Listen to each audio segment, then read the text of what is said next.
Muito boa noite, vamos dar continuidade à programação do projeto Sempre um Papo no Sesc Santo André. A convidada de hoje é Ana Maria Machado. O escritor e apresentador Afonso Borges é um homem branco, de cabelos grisalhos e sem barba. Afonso usa um óculos de armação escura e veste uma blusa branca. Eu queria cumprimentar minha querida amiga Ana Maria Machado. Muito boa noite. Boa noite a você, a todos os que estão nos ouvindo. De noite ou de dia, que isso fica aí depois, né? A convidada é a pintora e escritora Ana Maria Machado. Ana Maria é uma mulher branca, de cabelos grisalhos. Ela usa óculos e uma blusa verde. Bem, gente, agora eu vou falar um pouquinho. Ana Maria Machado é difícil de explicar, porque primeiro Ana Maria teve uma carreira como pintora. Depois jornalismo, depois saiu do Brasil, viveu uma temporada de exílio onde fez funções de jornalismo alternadas com sempre a literatura no seu encalço.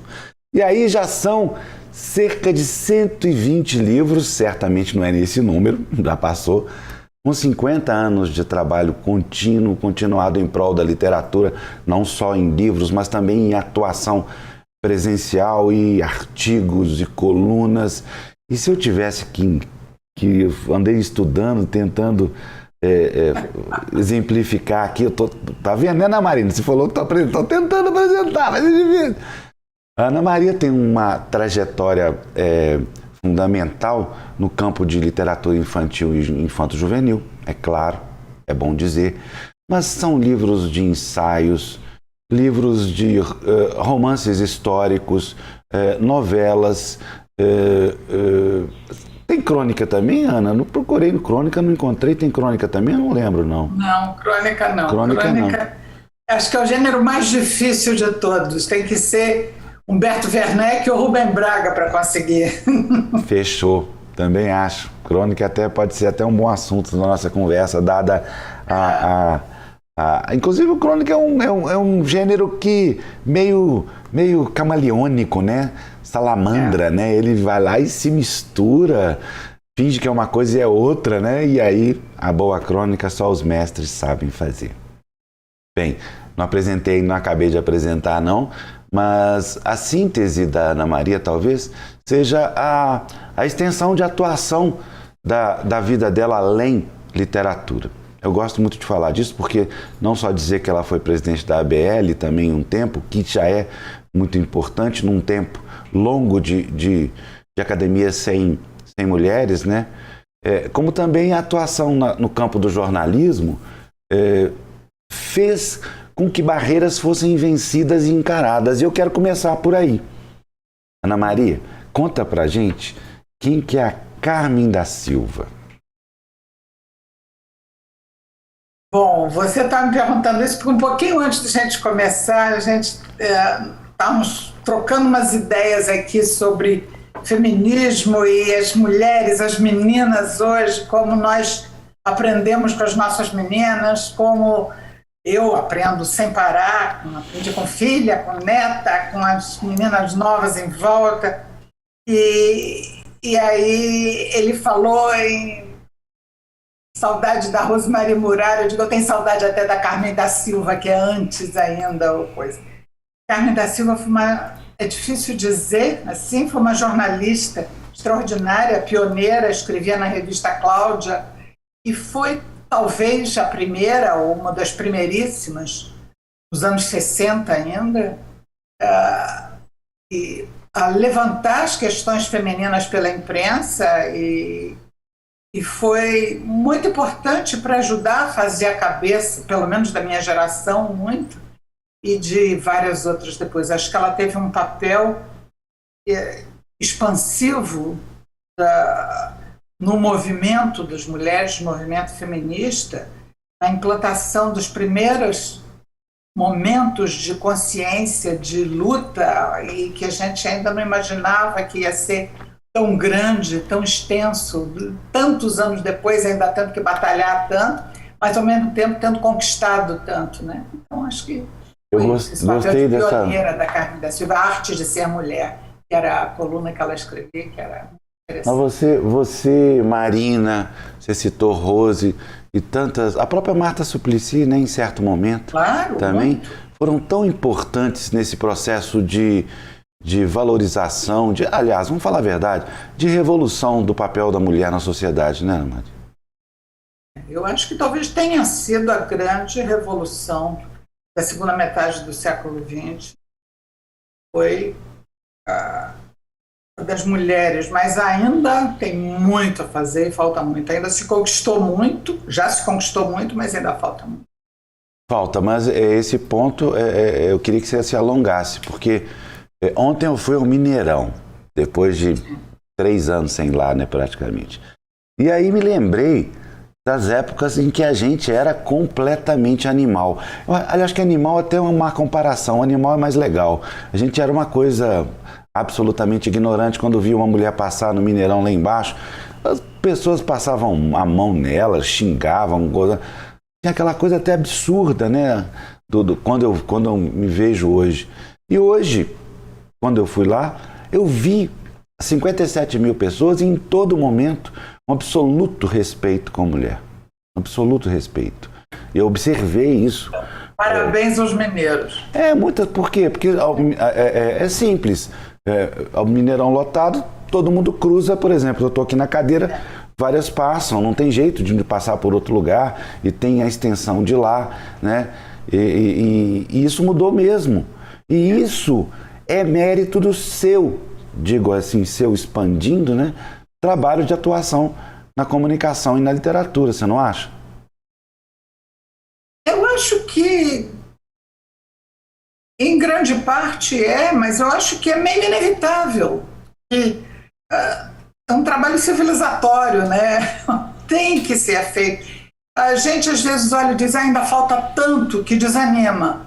Mas eu estava vendo nos jornais hoje, quer dizer, toda hora tem feminicídios e espancamentos e agressão à mulher e tudo. A gente diz, poxa, mas não é possível, isso continua. Mas, ao mesmo tempo, isso antes ficava em silêncio. Então, você diz, bom, é um processo que, pelo menos agora, a gente está expondo. Já existia e está expondo, mas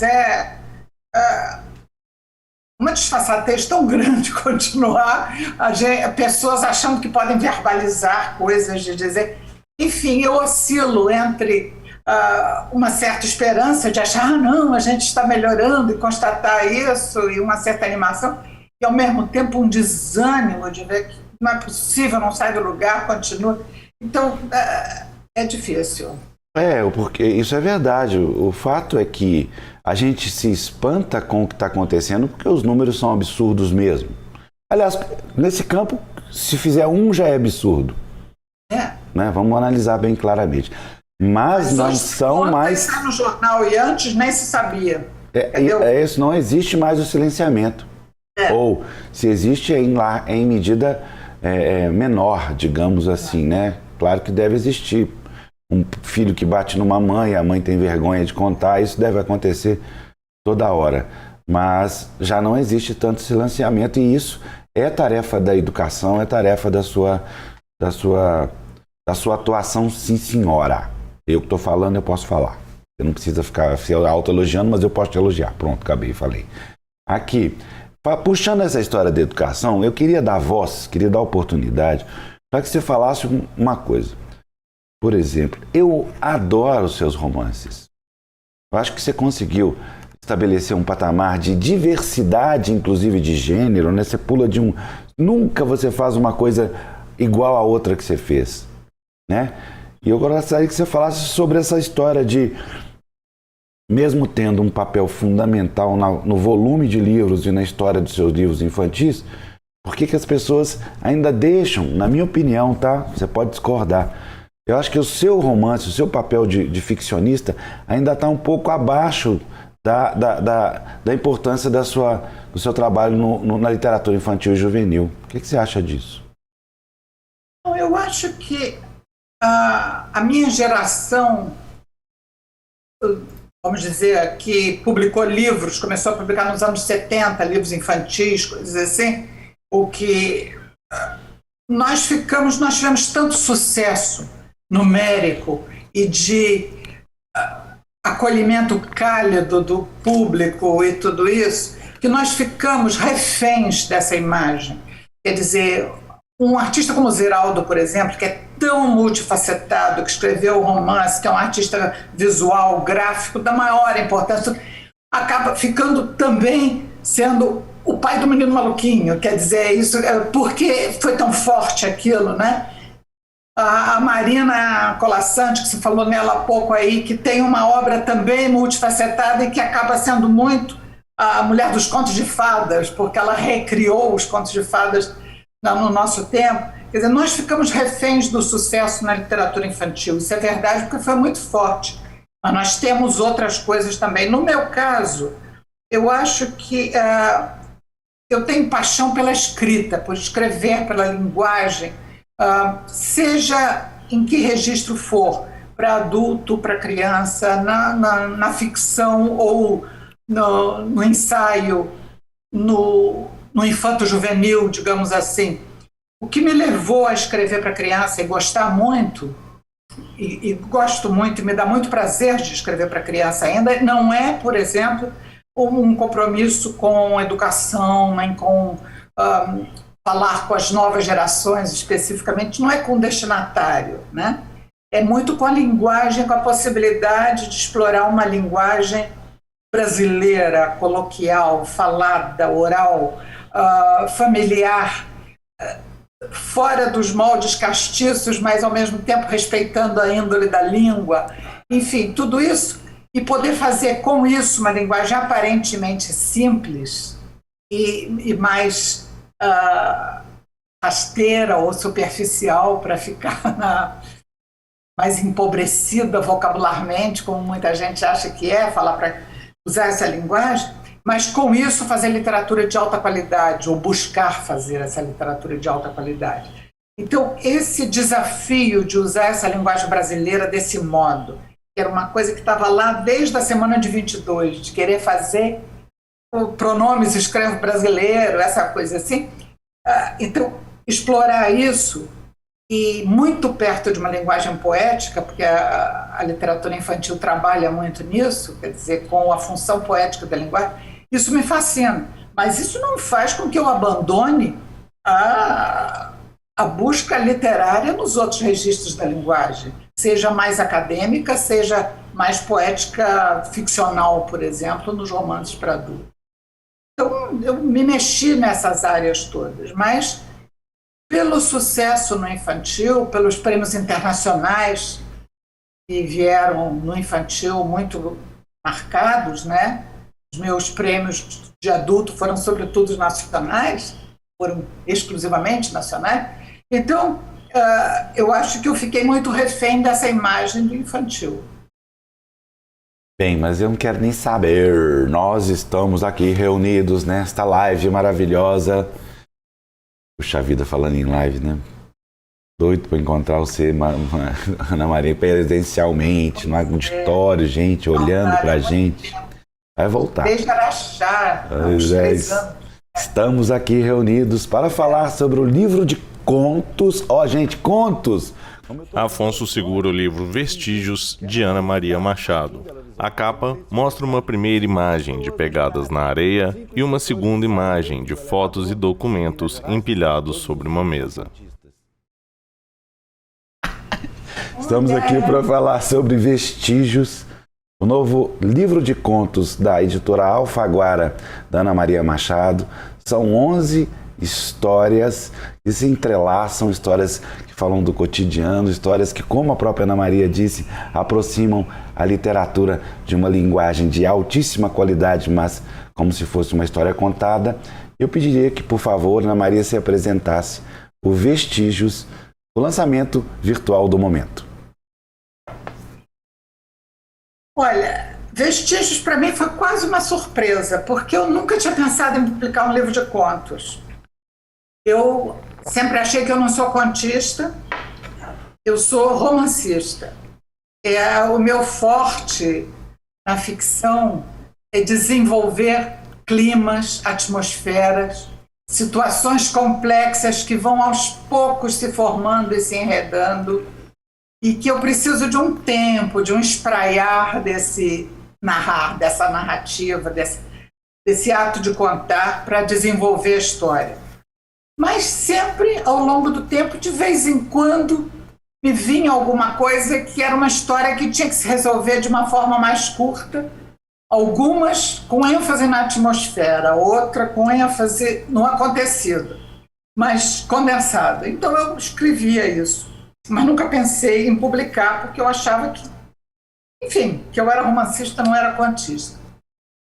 Há uns 2 ou 3 anos, quer dizer, uns 3 anos antes da pandemia, conversando com a Daniela, a minha editora na Companhia das Letras, Alfaguara, que é um grupo só, ela disse, a gente quer um livro novo seu, de ficção e tal. E eu estava meio empacada num romance que não foi para frente, eu desisti. E disse, não, eu não tenho nada. Ela disse, não, você não tem contos? Eu disse, tenho esparsos. Assim, ela disse, vê o que faz. Eu comecei, ela sugeriu isso, enfim, não me lembro textualmente. Eu comecei a olhar, porque eu não queria fazer só uma antologia, uma coletânea de contos absolutamente soltos. E eu percebi que alguns dava para unir de uma maneira muito consequente, embora sejam histórias muito diferentes, etc., mas que têm alguma coisa em comum, e que são essa ideia de que as coisas deixam rastros, têm vestígios. Aquilo do Drummond, de tudo fica um pouco. E então, um caso acontecido vai refletir muito depois, ou algo hoje traz o vestígio, o reflexo, a memória, a ressonância, o eco de algo que aconteceu muito antes e parecia perdido. Então eu comecei a separar esses contos, e tinha mais um que eu estava trabalhando na ocasião e que aí fui a ele, voltei um pouco mais, e eu acho que é isso. Esses contos que eu reuni, eles têm isso em comum, que é essa ideia da memória que permanece e que vai deixar algum rastro, então uma raiz recôndita e que brota lá na frente ou frutifica adiante. Olha, eu li os seus contos e me atrevo a dizer que alguns deles atravessam a divisa da crônica. Eu sei que você não vai concordar, mas o assunto é crônica agora. A crônica, ela tem essa leveza de levantar um pequeno momento, como se fosse uma pinça de uma situação, e promover ali algum tipo de reflexão. E os seus contos, que assim são chamados no livro, têm também essa leveza. Tem um trechinho aqui que eu vou ler. Alguns deles. 2 deles, Eu acho que talvez uns 2 deles. Eu quero que você leia um pedacinho do seu, mas eu vou me atrever a ler um pedacinho do meu, do que eu gostei. Eu adorei a Hermínia. Eu quero conhecer a Hermínia. Eu quero ela. A leitura se prolongou além da mesa. Prosseguiu na cadeira de Vou voltar. A leitura se prolongou além da mesa. Prosseguiu na cadeira da varanda sob o sol ameno da manhã. Os destinos do país continuavam a preocupá-la. Não tinha jeito. Não conseguia se desligar dos acontecimentos que se sucediam, por mais que tivesse razões para só olhar para o próprio umbigo. Acabava se demorando com o jornal. Foi quando foi dar uma volta no quintal.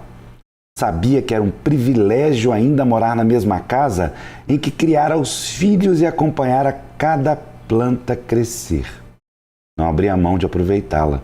Em breve, quando se fosse, os herdeiros a venderiam e dividiriam o dinheiro.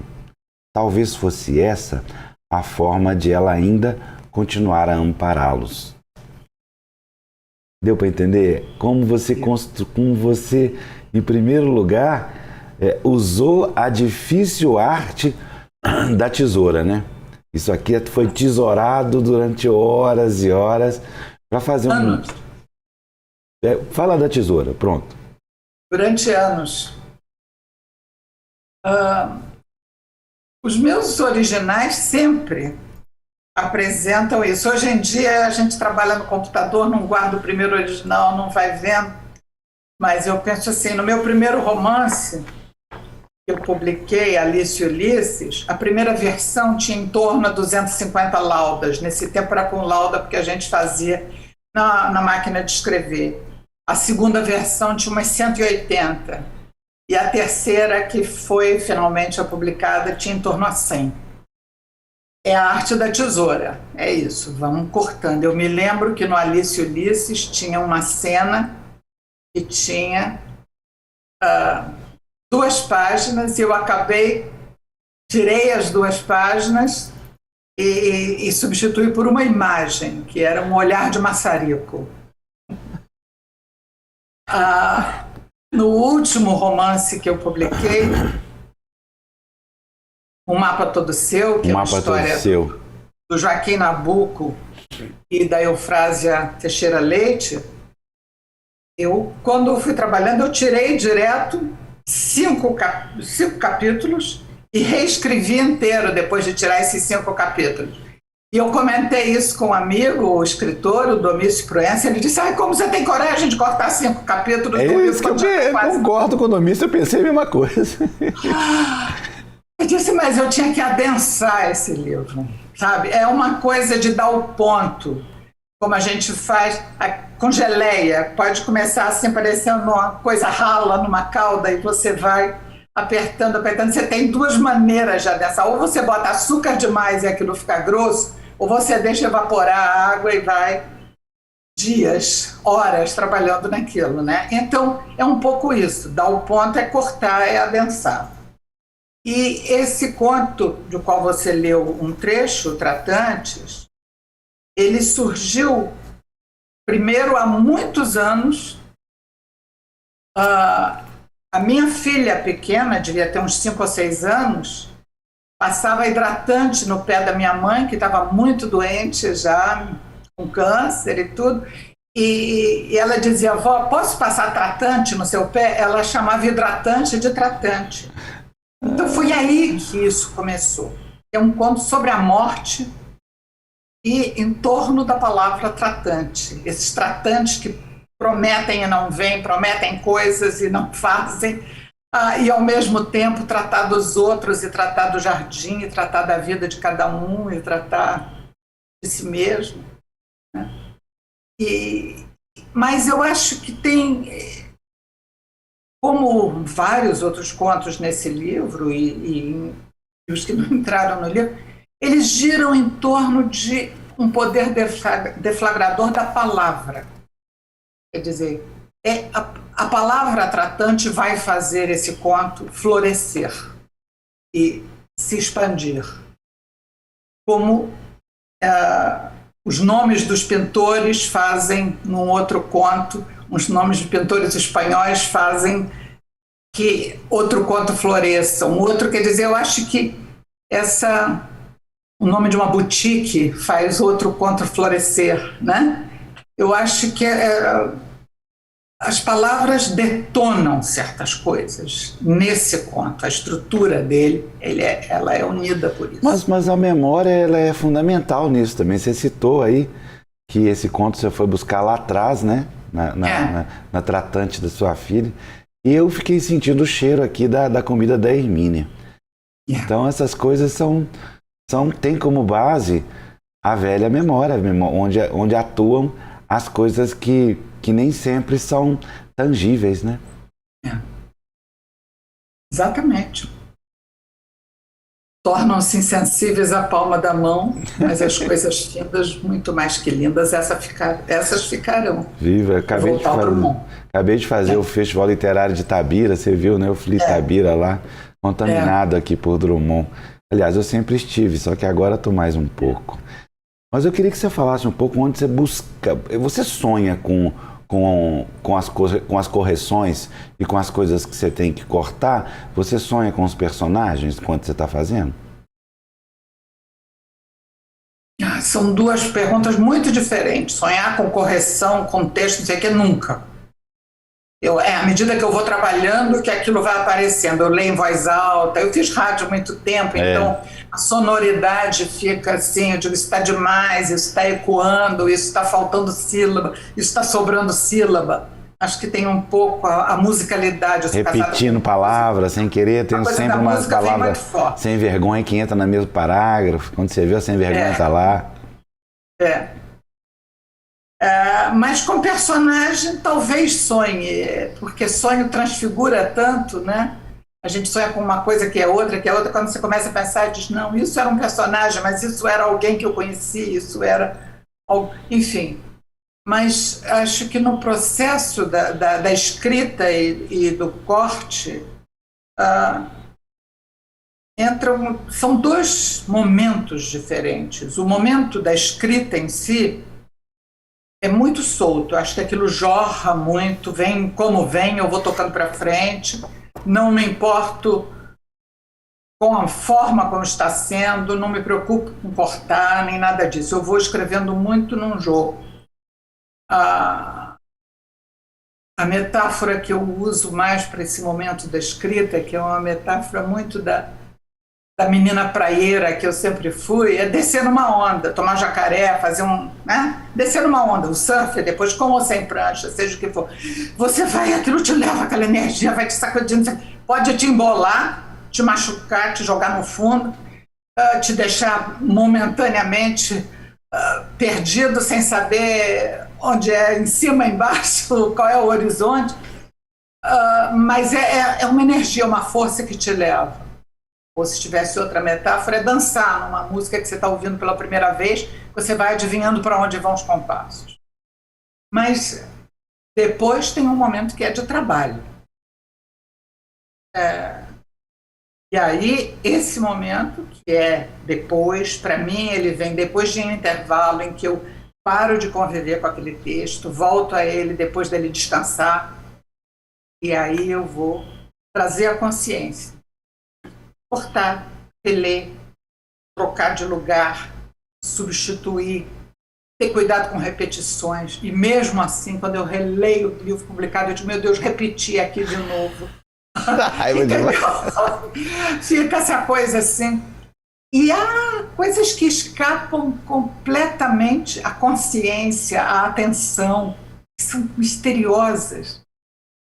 Eu lembro que num debate em Paris, há alguns anos, depois que saiu a edição francesa de O Mar Nunca Transborda, nós fizemos um debate, a editora organizou um debate na Sorbonne com os meus 2 tradutores, porque foi traduzido por uma dupla, que é uma maneira ótima de ter uma tradução, um francês e uma brasileira, e eles trabalhando juntos, então aquilo foi... Enfim, o resultado foi muito bom. Porque é mais apurado, né? E eles tinham notado uma coisa que eles falaram e perguntaram como é que eu pensei naquilo. E eu levei um susto, porque eu absolutamente não tinha pensado, não tinha visto. O olhar do outro é muito estranho, Ana Maria. O olhar do outro sobre o outro é muito estranho. Porque numa mesma página, eu dizia que os personagens estavam assistindo a uma festividade que havia na localidade ali à beira do mar, não sei o quê. E então havia uma banda de congos que tocava, uma coisa do Espírito Santo muito, se passa num povoado praieiro, um lugar de pescadores no Espírito Santo, e a banda de congo é uma tradição do folclore local ou da cultura popular local. Então estava tendo aquela festa, uma procissão de São Sebastião, e tinha uma banda de congo. E 2 parágrafos adiante, ou 3, mas enfim, na mesma página lá embaixo, e tinha umas meninas reunidas em bando de canga, não sei o quê, e tinha bando de canga e banda de congo, na mesma página com um pequeno intervalo. E então eles falaram da dificuldade que eles tiveram para, na tradução, manter esse pequeno eco. E eu parei, eu digo, mas eu fiz isso, eu escrevi... Eu não me dava conta, porque essas coisas não são conscientes. Isso a gente vai, de tal modo, afinando o instrumento, que ele procura isso, né? A escrita cria essas coisas, e eu digo, como que eu fiz isso? E eu acho que esses mistérios da escrita, de quando a gente se põe à disposição daquilo que chamavam musa, né? Mas que é um trabalho acumulado e junta muita leitura ao longo da vida e muito trabalho, muita sensibilidade à poesia, muito se deixar impregnar pela beleza que o outro criou, né? E que então isso bate na gente. Enfim, isso tudo aparece nessa hora. Muito legal. Você falou sobre esse surf aí, né? Sobre essa onda. O Altran Dourado, uma vez, me falando do fluxo de consciência, me pareceu um pouco o surf, só que o fluxo que o Altran Dourado se referia é diferente do seu fluxo de criação, eu acho. Você não acha, não? Olha, eles são diferentes. O Altran tinha ele tem uma metáfora perfeita para isso, que é o risco do bordado. Né? Quer dizer, existe um risco desse bordado. Um risco que é um desenho prévio e, ao mesmo tempo, é o risco que se corre para tentar cumprir este desenho prévio. Eu estou com um livro que está para sair agora que se chama Rastros e Riscos, que é um pouco de memórias de encontros com leitores e que fala nesses riscos exatamente, a existência do risco prévio e do arriscado, né? De você correr o risco de alguma coisa. E o Altran, ao usar essa expressão, ele potencializa essa polissemia, né?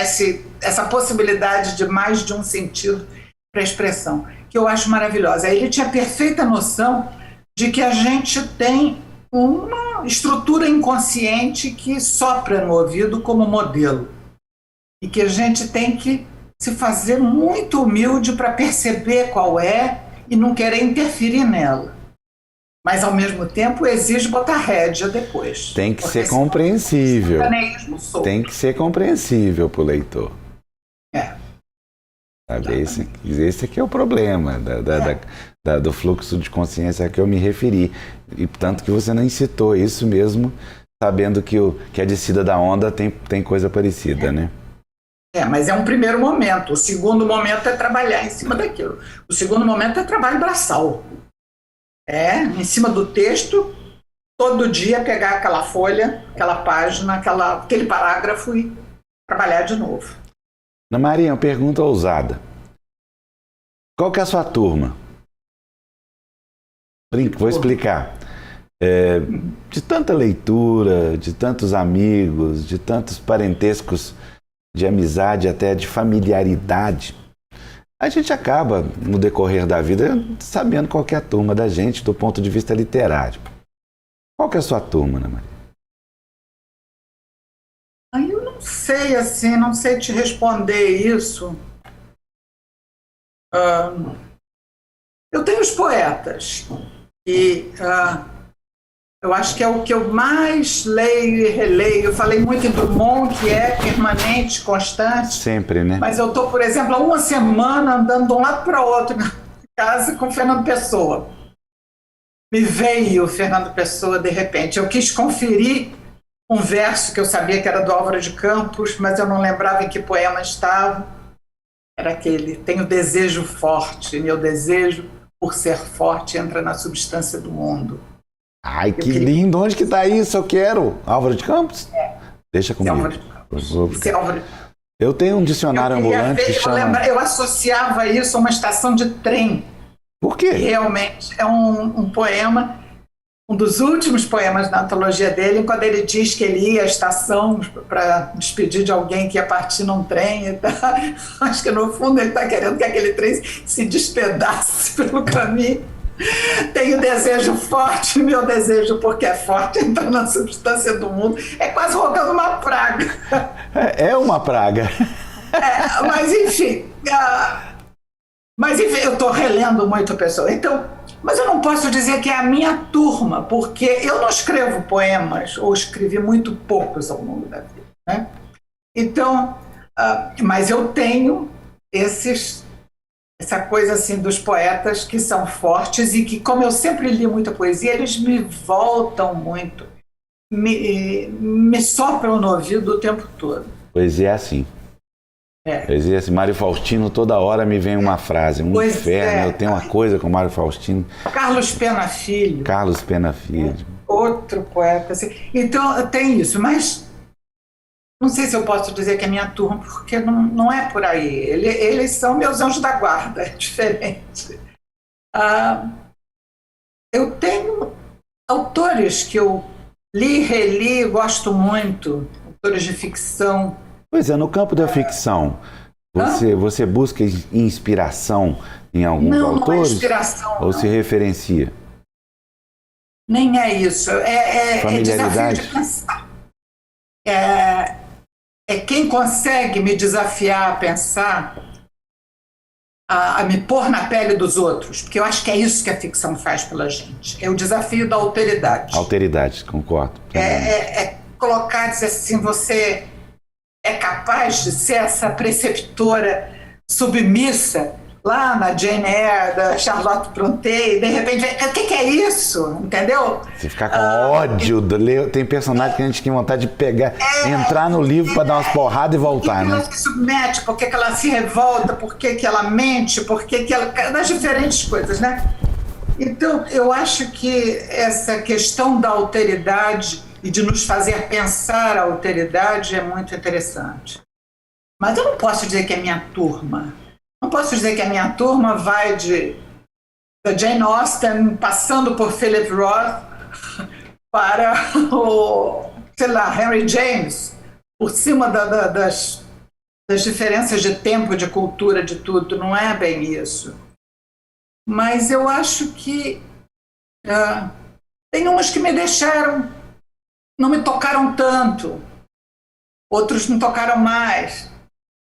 Então eu gosto muito de uma distinção que o Paulo Mendes Campos faz, dos artistas que a gente admira e os que a gente ama.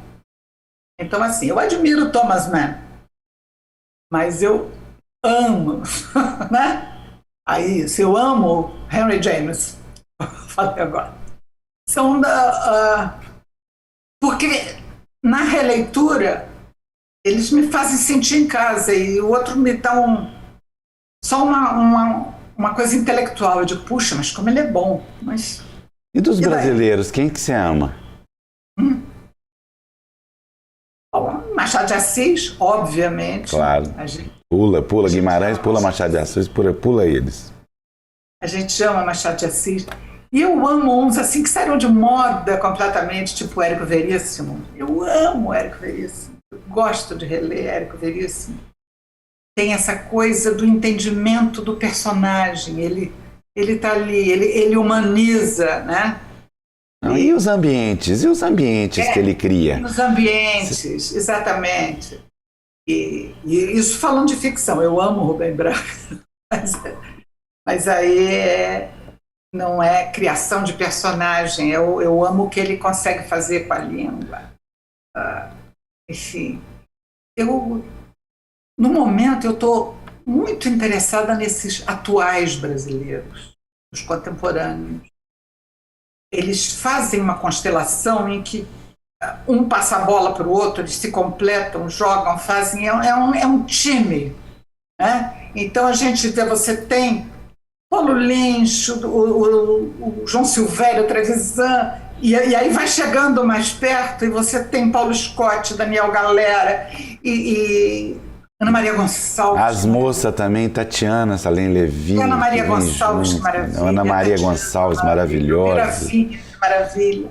E Eliana Alves Cruz, meu Deus, como uma pessoa consegue dar um salto desse do primeiro para o segundo romance, do segundo para o terceiro. Que fôlego que ela tem, onde ela vai buscar isso? A Eliana, eu brinquei com ela, outro dia eu falei com ela que ela tem coisa de espiritismo, umbanda, alguma coisa ali tá dela. É mais do que normal ali, viu? Como ela avançou. Enfim, Jefferson Tenório, que descoberta fantástica que foi o Jefferson nos últimos 2 anos do que eu li, que me deixou assim, entendeu? Então, eu acho que... Itamar também, tá uma grande surpresa que foi Itamar, né? Surpresa positiva, né? Nem falei direto, que unanimidade. Alguém, quer dizer, dentro disso, de que estão jogando num time, um joga para o outro, ele pegou uma bola que Graciliano centrou e fez o gol. Claro, foi aquilo assim, veio ali, pegou de jeito e jogou. O legal do Itamar é além da generosidade, a palavra é essa, generosidade de distribuir assim o que ele vem recebendo, o danado está conseguindo fazer o que a gente sempre quis, ou seja, que as pessoas leiam ficção brasileira. O meu trabalho no Sempre um Papo, há 35 anos, tem essa ênfase. Eu sempre bato naquele... Outro dia até me falaram, por que você não traz tal pessoa? Você quer saber? Porque me interessa a ficção brasileira. Acabou. Porque é o grande desafio, não é, Ana Mari? É o grande desafio, fazer com que leitores brasileiros leiam. Érico Veríssimo tenha sido isso. Érico Veríssimo, Jorge Amado, Fernando Sabino, Monteiro Lobato, esses autores que trouxeram leitor para a gente. Que foi uma coisa muito forte e muito necessária. Então, mas enfim, eu amo o Érico, porque eu gosto mesmo, não é só isso. Vamos falar agora de leitura, né? Queria que você falasse um pouco sobre o campo da leitura, a leitura institucional mesmo. Leitura hoje no Brasil, nas escolas principalmente, qual a análise que você faz?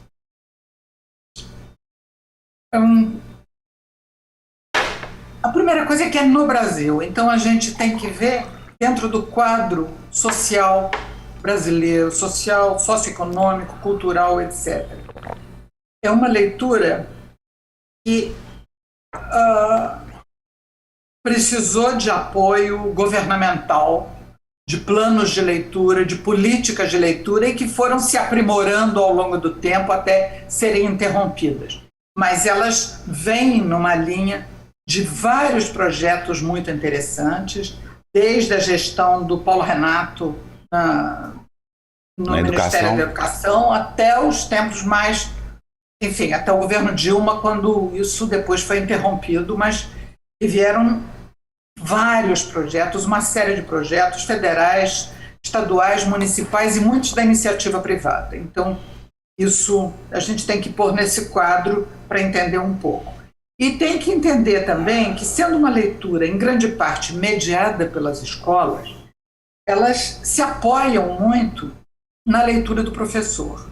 E houve alguns projetos, tipo, sei lá, Faxinal, lá no Paraná, há muito tempo, Faxinal do Sul, aquele projeto de formar professores leitores dele. Mas muitas vezes não houve isso. E os professores foram abandonados com uma biblioteca ou uma caixa de livros ou uma sala de leitura nas mãos, meio sem saber o que fazer com isso e tentando procurar ver as instruções, um manual do que tinha. E muitas vezes se equivocaram nisso, fazendo das leituras uma obrigatoriedade de fazer prova, de cobrar coisas.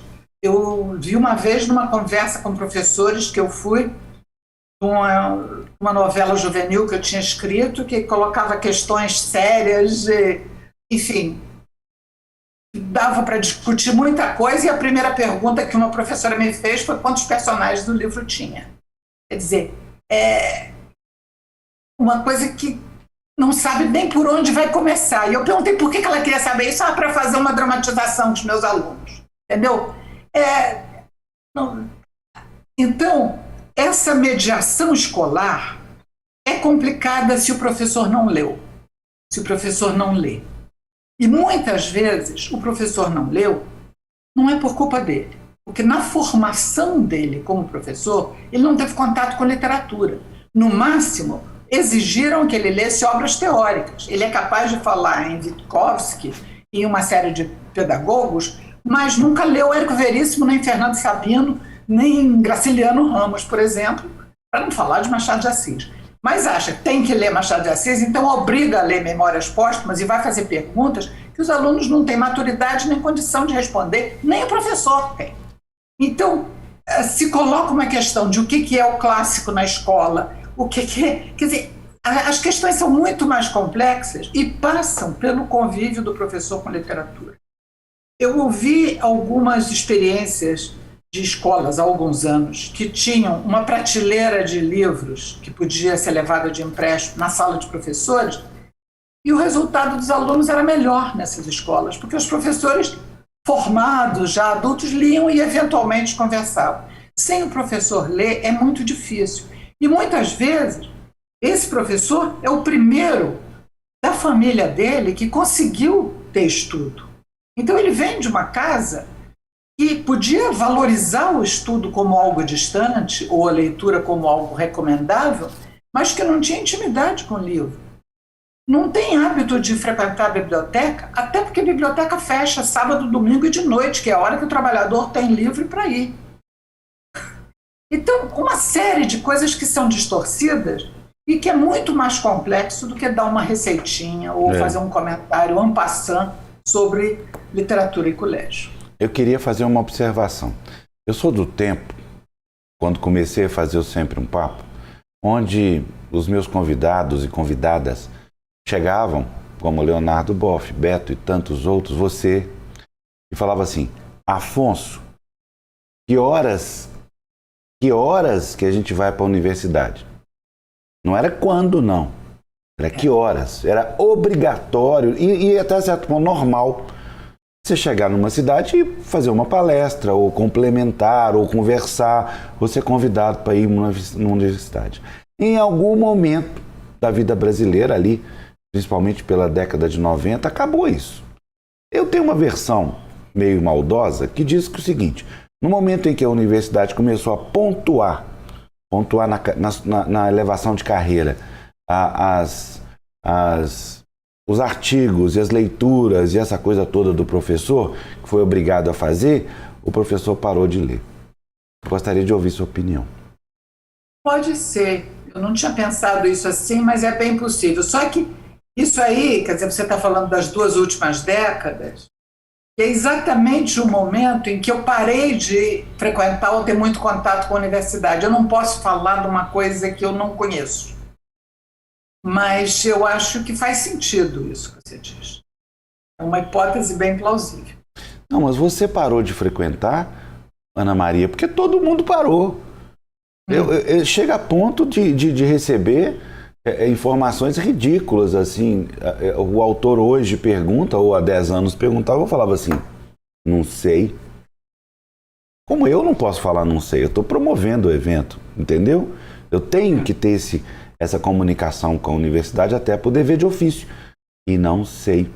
Então, você falou de uma coisa da formação dos professores relacionada com o que eu estou dizendo agora. Eles pararam de ler, Ana Maria. Mas, ao mesmo tempo, cada vez se abriu mais o universo de professores. Há mais professores vindo de outras origens sociais, trazendo outras experiências. Eu acho que se perde uma coisa, se ganha outra. É difícil, a gente está muito no meio disso para poder realmente analisar o que está acontecendo. Ah, não, agora eu quero saber, da gente estar no meio de quê?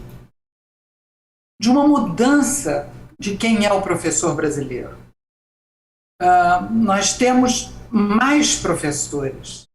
Nós temos professores vindos de outras origens. Nós temos professores vindos de famílias que não foram à escola. Entendi. Então, e nós não estamos dando a eles as oportunidades de galgar alguns degraus, de ter contato com outras coisas, de se espraiar, para não ficar só parecendo que é subir, mas é ir para os lados também. Então, eu tenho muita dificuldade de analisar, eu fico só vendo isso, querendo aprender. Eu quero mais aprender com essa situação do que diagnosticar. Esse campo do aprendizado, Ana Maria, ele também se estende à questão da linguagem, né? Estava lendo ontem um texto no Globo, falando sobre a linguagem neutra, né? E a pessoa, e o defensor, e o articulista, dizia que a linguagem neutra está associada à transformação oral, usual da linguagem. O que você acha disso? Não sei, eu não sei a qual artigo você está se referindo. Quando você começou a falar, eu achei que era um artigo do Eduardo Afonso no Globo. Depois eu vi que não era. Não é essa coisa do todes, todas e todos, todes. Pois é, mas está associado a como? Ele defende que é uma mudança como se fosse as gírias que vão surgindo, que vão mudando a língua. Se for isso, eu não quero comentar um artigo que eu não sei o que é, mas eu posso falar sobre a questão aí. Pode ser um modismo que sai de moda. Algumas coisas podem ficar. Legal é uma palavra que era de gíria e ficou. Patatal é uma palavra que era de gíria e não ficou. Então, pode ser uma coisa ou outra. Eu acho que, agora do ponto de vista linguístico, de alguém que estudou linguística, né, isso. Acho que essas coisas não acontecem por imposição nem vontade de alguém, mesmo que esse alguém seja um grupo. Ela, quando está de acordo com a índole da língua e com uma necessidade da sociedade nesse momento, provavelmente vai descobrir alguma forma de ficar. Mas você falou certo. Essa coisa vai passar de qualquer modo. Essa coisa da necessidade da sociedade vem, na minha opinião também, dessa verdadeira revolução que estão fazendo os negros se posicionando de uma forma mais incisiva nesse momento da sociedade. Tem a ver com a pandemia? Tem. Mas são isso duas coisas diferentes. Está vindo muito vindo. Mas são duas coisas diferentes. Uma coisa é se posicionar em direitos legítimos e que já deviam ter sido atendidos desde sempre. E outra é querer discutir o glacê do bolo, o enfeitezinho, a bolinha que você vai botar ali em cima do bolo, não é a massa do bolo. São coisas profundamente diferentes. Não acho que por dizer todes e todes e todos, ou por... Ontem me leram para mim um trecho em que se falava em, como é que era? Em ingleses, chineses, que os que estão com E passam a ser chinesos, os que, porque para não confundir do que é, e que você fala brasileiros e chinesos. É completamente o que passa na cabeça de cada um, vai, põe e fica valendo. E coisas impronunciáveis. Quer dizer, enquanto isso, coisas absolutamente necessárias. Vamos eleger quem vai defender nossos direitos? Deixam de ser discutidas porque a gente está discutindo se é A ou E ou X. Entendeu? Então, eu não quero perder tempo discutindo isso, não. Eu quero saber quem que a gente vai fazer para não deixar determinadas pessoas serem eleitas deputadas. Eu quero saber como a gente vai mudar esse Congresso, porque é o que está mexendo tudo, como a gente vai derrotar o Centrão. E ficar discutindo bobagem, ficar discutindo, enfim, se a Tabata é Tabata ou Tabata, realmente não importa. Importa que gente como ela tem que estar lá. Então tá, na sua opinião, como a gente vai derrotar o Centrão? Não sei. Mas eu acho que essa é a discussão que me interessa. Essa é a discussão que está na pauta. Eu acho, em primeiro lugar, antes de decidir esse termo, tem que pedir para o povo ir votar. Porque você sabe tão bem quanto eu que só 48% da população brasileira votante votou na eleição passada. Só 48%. Nós estamos em níveis de países que o voto não é obrigatório. Por que a gente não discute a sério a isenção fiscal para as igrejas? Eu queria ver gente na rua pedindo para a igreja pagar imposto. Porque na hora que a igreja pagar imposto, melhora muito tudo, porque diminui o número de mandantes no voto. Exatamente. É um bom foco. Agora, uma boa discutir discussão. se é todos, todas ou todes, eu não quero perder um minuto da minha vida com isso. Já estou com 80 anos, tem muito pouca vida pela frente. É precioso esse tempo, mas eu quero que a igreja pague imposto. Eu quero ver gente na rua exigindo o fim da isenção fiscal para a igreja. Maria, vamos falar da pandemia? Todas de preferência. Todas e todes. Todos. Não, inclusive, igreja que a gente fala é de todas as igrejas. Vamos falar claramente, não tem nessa só os evangélicos, não. Todas. Marisa, vamos falar da pandemia? Então, você acha que nós... Não sei, ontem eu fui no Mineirão, tô achando que tá passando. Eu não acho que passou nada. Eu fui num ato de coragem absoluta e confesso que na hora que eu vi a multidão, eu falei, vou voltar! Aí 3 amigos me pegaram. 3 amigos me pegaram e rebocaram. Eu falei, peguei a máscara, quase que eu engoli a máscara. Mas entrei. Foda-se. Fazer o quê? O que você reflete com a gente aqui com relação à pandemia agora que estamos num momento melhor?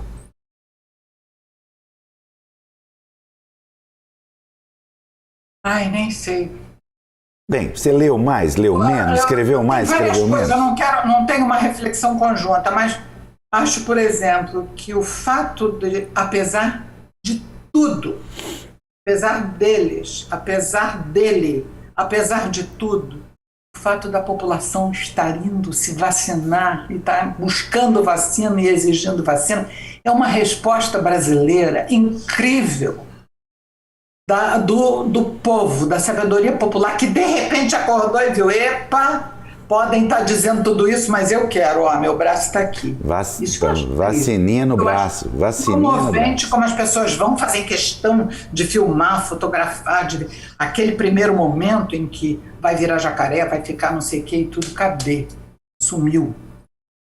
Não, e cada vez mais... foi não ter a vacina à disposição de todos, mas a população correspondeu muito mais do que todos imaginavam. E muito mais do que todos no mundo. Nós sabemos que nos Estados Unidos, por exemplo, 30% não quer se vacinar. Na Rússia, 50% não quer se vacinar. Coisa que no Brasil e Portugal também... Isso é o quê? Está dando aula. Isso é uma população acostumada desde o Zé Gotinha, desde o SUS todo, desde o médico de família, desde a Constituição de 88, que criou isso, do SUS que foi implantado depois no governo Fernando Henrique, do outro que depois no governo do Lula fez isso mais chegar a todo mundo, das campanhas que tem. É uma coisa continuada que veio. E então não é um pilantra, de repente, que consegue derrubar isso.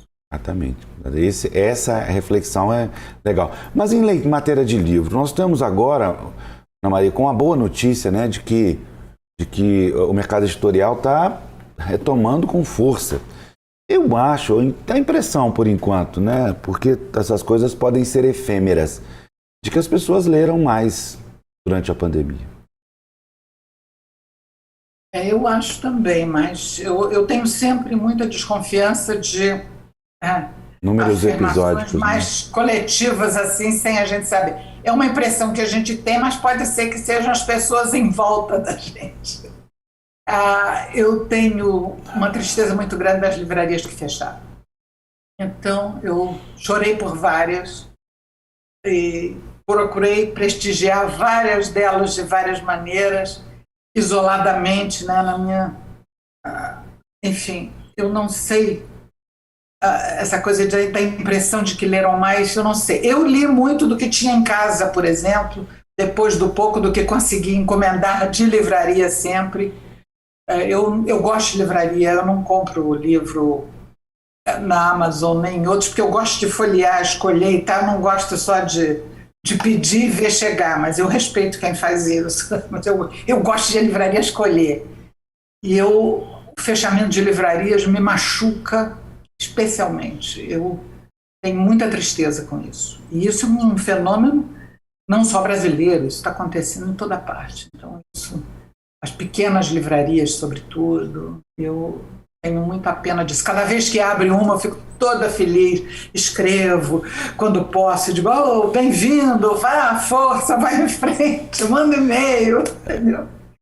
Porque eu acho fundamental ter livraria. Eu estava lá em Itabira agora, tinha uma livraria só lá, Clube da Leitura da Juliana. A moça estava lá cheia de problemas financeiros e tudo. Posso dizer agora com o maior orgulho que ela se mudou de lugar, foi para o prédio da Fundação Cultural Carlos Drummond de Andrade e conseguiu se restabelecer. É fundamental que a gente também fazer a nossa parte para que as livrarias não fechem. Eu compro em livraria constantemente, faço todo tipo de campanha que eu posso fazer.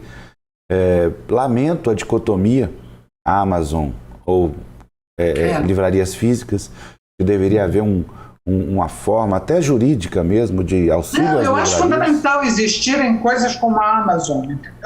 Não é isso, mas estou dizendo que eu gosto de livraria, prefiro e prestigio. Bem, Ana Maria, para encerrar, estamos lamentavelmente chegando. Estamos aqui reunidos ao redor dessa live. É digital, eu sei, mas por causa do novo livro de Vestígios, livro de contos da Ana Maria, da editora Alfaguara. Portanto, você que está me ouvindo aí, não fique me olhando. Compre, vá numa livraria física de preferência, aí de Santo André, aí de São Paulo, e compre o Vestígios, novo livro, novo não, primeiro livro de contos da Ana Maria Machado. Ana Maria, para encerrar, eu ia te perguntar o que você está fazendo, tem coisa vindo mais aí? Tem vindo, tem esse livro que eu disse que é uma memória de leitores, de meus encontros com leitores, que se chama Rastros e Riscos, ainda não saiu, vai sair pela Somos, Ática, que é um selo do grupo Somos, e rememora um pouco, nestes 50 anos de escrita, vários diferentes encontros meus com leitores, em feiras de livros, em escolas, em projetos de leitura em diferentes países do mundo. É um livro que me deu muito prazer de escrever, porque eu parti, bem no começo do isolamento da pandemia, parti da ideia de evocar pequenas alegrias secretas, coisas que eu nunca falei, mas que eu queria me alimentar dessas alegrias. E fui descobrindo que ao longo da carreira, essas alegrias vieram muito mais de encontros com leitores do que de grandes prêmios e grandes,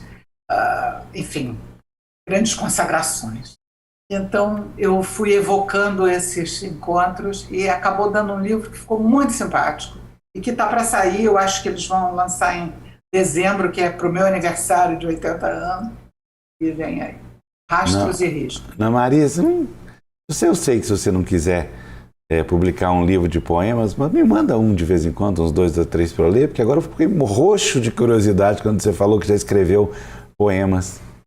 Eu já publiquei uns 2 ou 3, 2 mais para criança e um sem idade. Eu te mando um, chama Sinais do Mar. Olha, não saiu conhecia. Primeiro pela Cossack Naif, e depois, agora, mais recentemente, a Global reeditou numa edição linda. Enfim, eu te mando.